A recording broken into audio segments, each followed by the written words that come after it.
डेरे में खाने की जगहों पर सेवादार सबसे अधिक व्यस्त रहते हैं। लंगर में सेवादार लगातार दिन और रात चूल्हों में ईंधन डालते रहते हैं, क्योंकि दोपहर का खाना, रात का भोजन, सुबह शाम का नाश्ता और हजारों की तादाद में रोटियां बनाई जाती हैं, चाय बनाई जाती है और बर्तन साफ किए जाते हैं। लंगर के सेवादार दिन रात कड़ी मेहनत करते हुए, शब्द गाते हुए और आपस में मिलजुल कर अपने सद्गुरु की संगत के लिए भोजन तैयार करने का पूरा पूरा आनंद लेते हैं।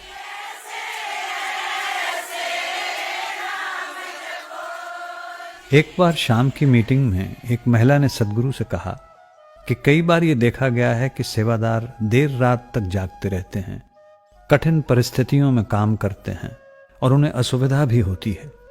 उसने आगे पूछा कि क्या कुछ हद तक असुविधा सहन करना सेवा का स्वाभाविक अंग है?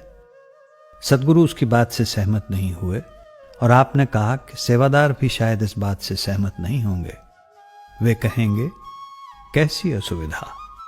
और आगे कहा कि अगर कोई उन्हें इस सेवा से हटाने की या फिर इससे होने वाली असुविधा से दूर करने की कोशिश करे तो वे इनकार कर देंगे।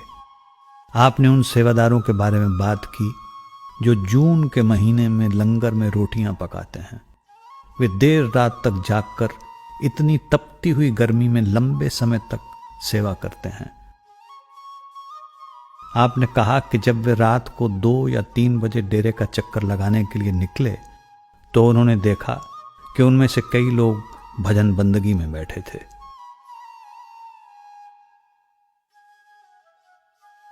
सेवा की एक सबसे बड़ी भेंट यह है कि हम इसमें इतने लीन हो जाते हैं कि अपने आप को पूरी तरह से भूल जाते हैं।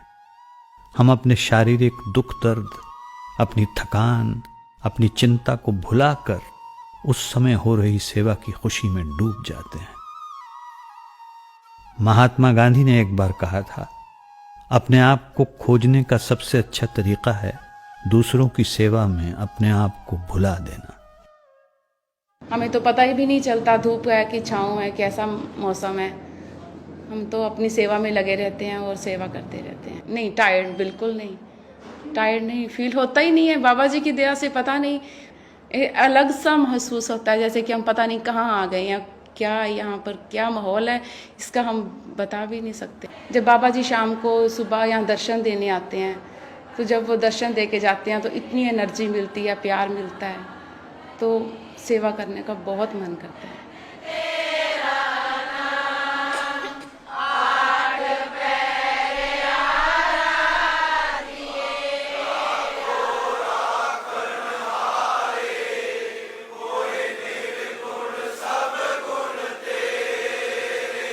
सेवा एक ਇਹੋ ਜਿਹੀ ਚੀਜ਼ ਹੈ ਜਿੰਦੇ ਨਾਲ ਅਸੀਂ ਸਾਡਾ ਤਨ ਮਨ ਠੰਡਾ ਹੋ ਜਾਂਦਾ ਹੈ, ਜਿੰਦੇ ਨਾਲ ਕਰਨ ਦੇ ਨਾਲ ਸਾਨੂੰ ਬਾਬਾ ਜੀ ਦੀ ਜਿਹੜੀ ਖੁਸ਼ੀ ਮਿਲਦੀ ਹੈ ਉਹ ਅਸੀਂ ਬਿਆਨ ਹੀ ਨਹੀਂ ਇਸ ਚੀਜ਼ ਨੂੰ ਕਰ ਸਕਦੇ। ਬਾਬਾ ਜੀ ਨੂੰ ਉਹ ਇੱਕ ਚੀਜ਼ ਹੀ ਚੰਗੀ ਲੱਗਦੀ ਹੈ, ਨਿਮਰਤਾ ਤੇ ਡਿਸਪਲਿਨ। ਅਸੀਂ ਸੇਵਾ ਤੇ ਆ ਕੇ ਸਾਨੂੰ ਇਹੀ ਚੀਜ਼ ਸਿਖਾਈ ਜਾਂਦੀ ਹੈ ਵੀ ਸੇਵਾ ਕਿਵੇਂ ਕਰਨੀ ਹੈ, ਸੇਵਾ ਦੇ ਵਿੱਚ ਰਹਿ ਕੇ ਨਿਮਰਤਾ ਕਿਵੇਂ ਪੈਦਾ ਕਰਨੀ, ਕਿਵੇਂ ਕਿਸੇ ਦੇ ਨਾਲ ਬੋਲਣਾ ਹੈ, ਆਪ ਤੋਂ ਵੱਡੇ ਦੇ ਨਾਲ ਤੇ ਆਪ ਤੋਂ ਛੋਟੇ ਦੇ ਨਾਲ।